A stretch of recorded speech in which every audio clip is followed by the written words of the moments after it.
Hey, Dan, how are you? Hi, good. How are Good, you doing? good. It's good to see you both. So you probably don't even know each other. Steve, meet Dan. Dan, meet Steve. Hey, Dan. Um, you're Hi. both dads, and you're both listening to Gay Dad Business Directory. So thank you so much for joining us. I thought, let's share your stories with others watching. First, I'll go with you, Steve, because you were here first.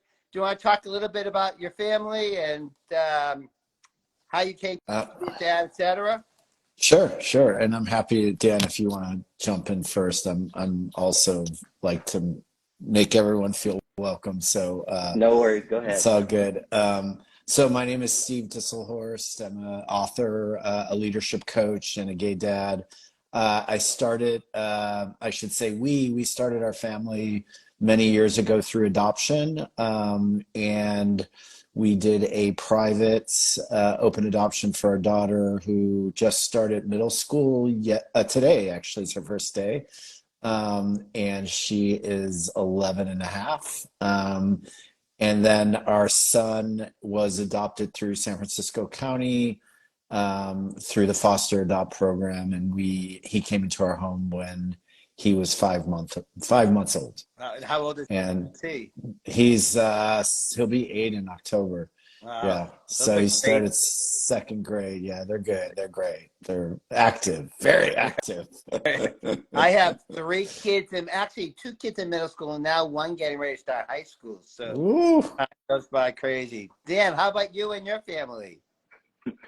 Well, as you know, Brian, we started our journey back in 2020. Oh, well. Well, Great. technically, we started it in 2019, but it ended up taking us into 2020 with our first son via surrogacy.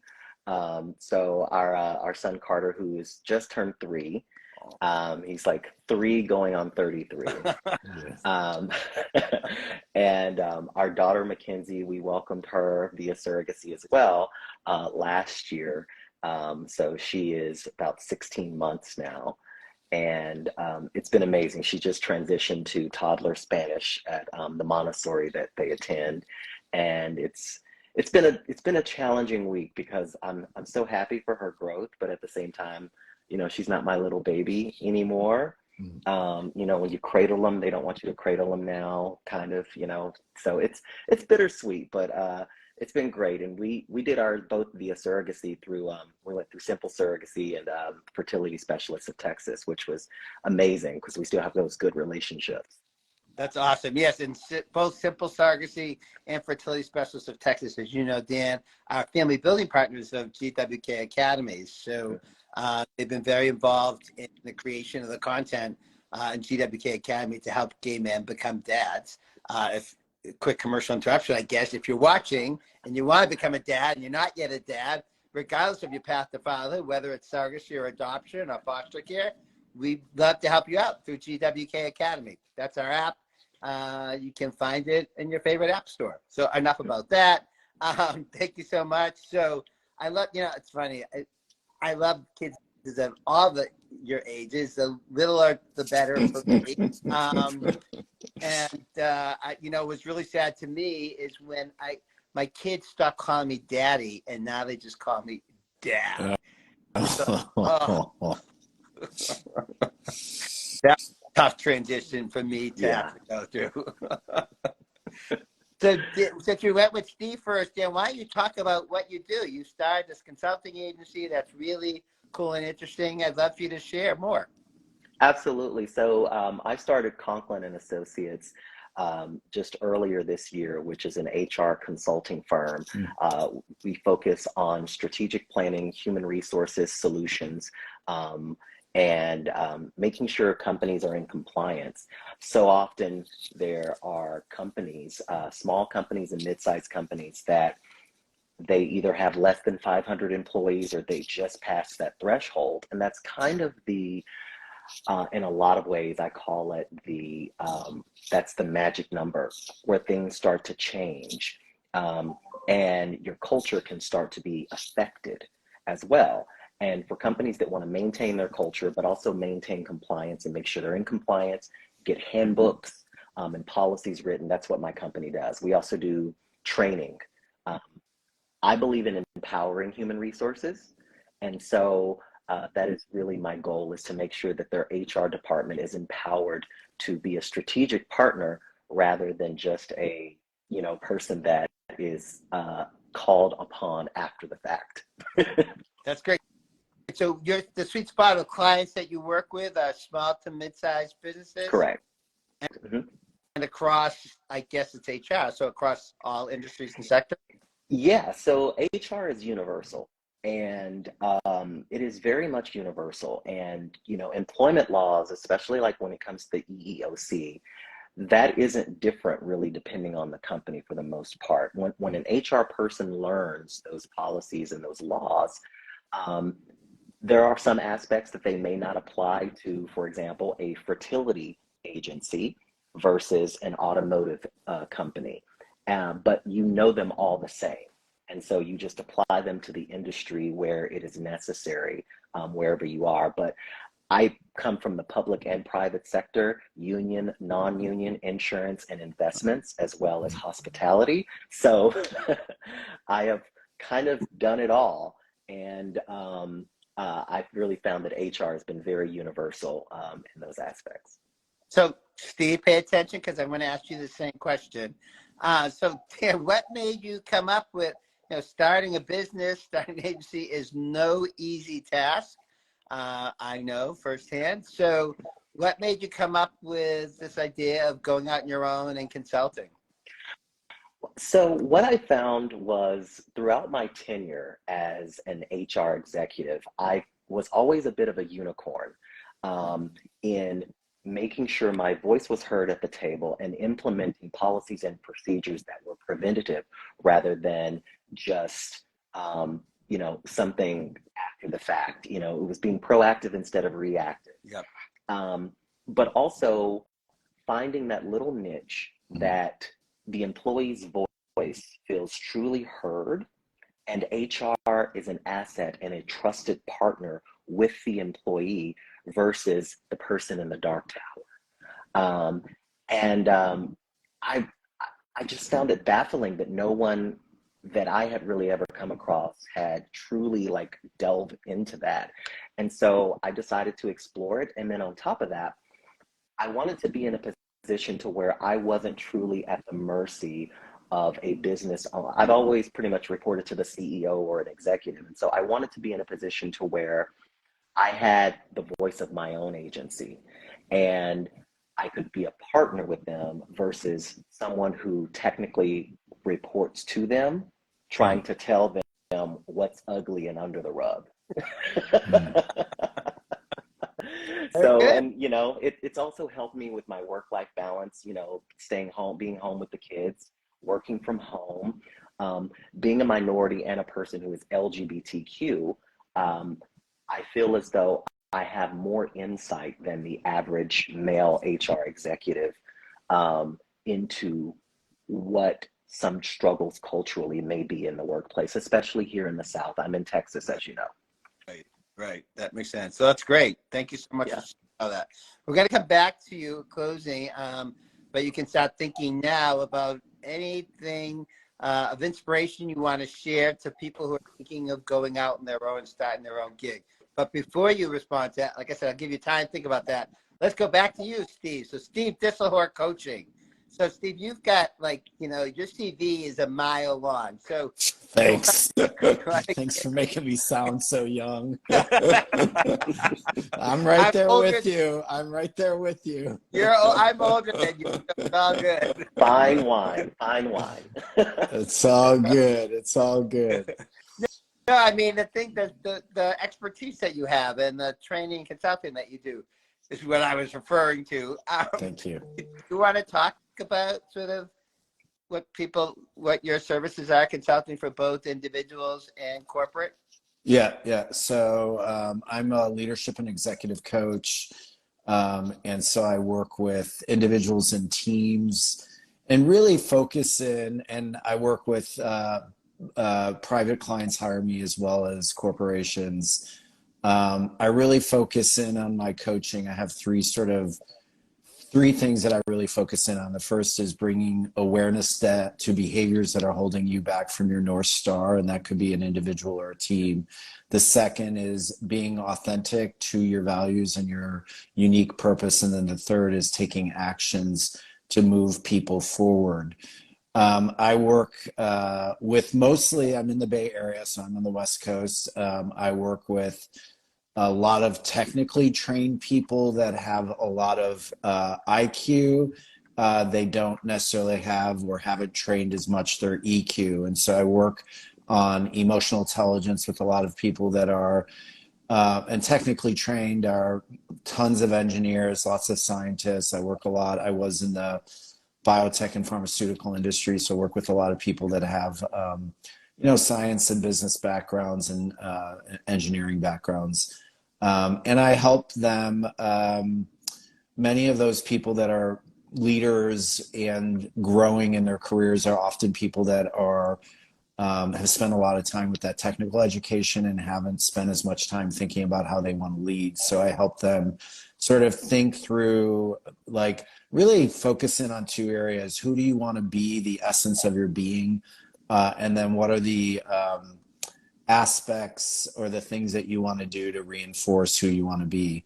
And it's a lot of it is visioning work around creating a vision for who they want to be. And yeah, so that's what I do. I work with most of my work up until about a year ago is with individuals. Now I'm starting to work more with teams, which is fascinating and challenging in different ways. Yeah. How long have you been doing consulting and training? So, technically I started my business in 2019. I was actually on a sabbatical. I had cancer in 2018, so I sort of took a year off to get healthy, started my business, did a lot of my formal certification and training, and then really was ramping up in 2020, and we all know what happened then.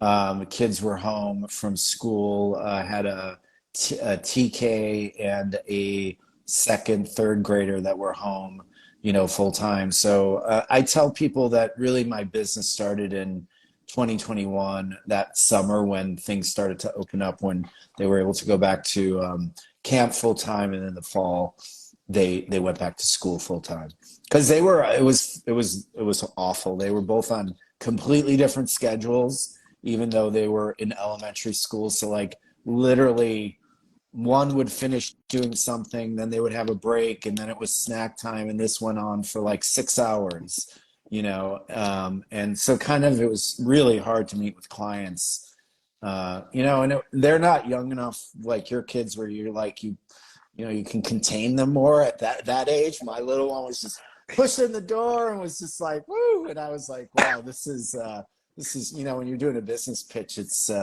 your little one jumping in. People were understanding, but it was definitely challenging. Yeah. I always say, like, if I'm talking to someone who wants to learn more about how becoming a dad, it's like, if my kids barge in, I apologize, but it's totally fine. It works for me and my industry, but I guess not so well for others, I could imagine. Yeah. Just, people are going to want to know, because you mentioned the C word. So I have to ask you how your health is. Oh, it's great. I'm great. I'm very healthy. Yeah, I know. I always forget about that because, yeah, but when I do say that, people are like, yeah, how are you doing? I'm great. I'm great. Okay, good. I think I'm in the doctor told me recently I need to lose a little weight. So a little too much good living. But other than that, I'm good. Okay, great. And Thank so you for how, asking. and for you to adjust to consulting and starting your own gig? I'm sorry, was that from you, Dan? Yeah, it was for you. And then I'm going to get back to Dan. Can you repeat the question? Sorry. How was it getting, it's funny because a lot of stuff that you're coaching and talking about is stuff that it sounds like journeys that you probably had to go through on your own. So yeah, how was that work, and how was it to get Steve Disselhorst coaching opened and running? Yeah, I mean, I'll be really honest with you. It was super challenging because I actually was in a commercial role most of my career. And so I kind of did a career change and started my own business. at the same time and with COVID. So I would tell you it feels like in the last 6 months, like the business is just finally starting to take off. The first couple of years were very lean. But I would say now, you talked about agency, Dan. It's like, and I want to talk to you after this call because we're kind of in the same worlds. I didn't recognize that we were going to be like in the same arena for work. But the sense of agency when you bring in a new client, there's no greater feeling that someone is they're buying you, right? Like they are believing in you and what you can deliver. And that feeling, I had a client on Friday who I did a sample coaching session with, and at the end of it was like, yeah, I want to work with you. And it was like that. I was like dancing. I was like, just because it's so gratifying, because there's so many choices out there for work and investment and the economy, and people are, so when you can get someone to believe in your business and invest, it's really satisfying. It is. Yeah, Absolutely. You just answered the question. I'm going to go back to you now, Dan. What would you like to share? What insight, what inspiration, what advice do you want to share for people who are considering starting their own business themselves? I'll say, this is a leap that I should have taken years ago. And, my husband had been encouraging me for a long time. And, he was the one that had encouraged me, to start my food blog, and which got me a huge following during COVID. I launched it before COVID. And of course, during COVID, everybody wanted to cook and make artisan bread.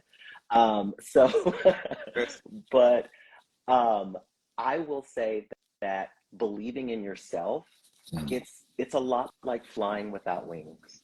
But believing in yourself that you can actually do it.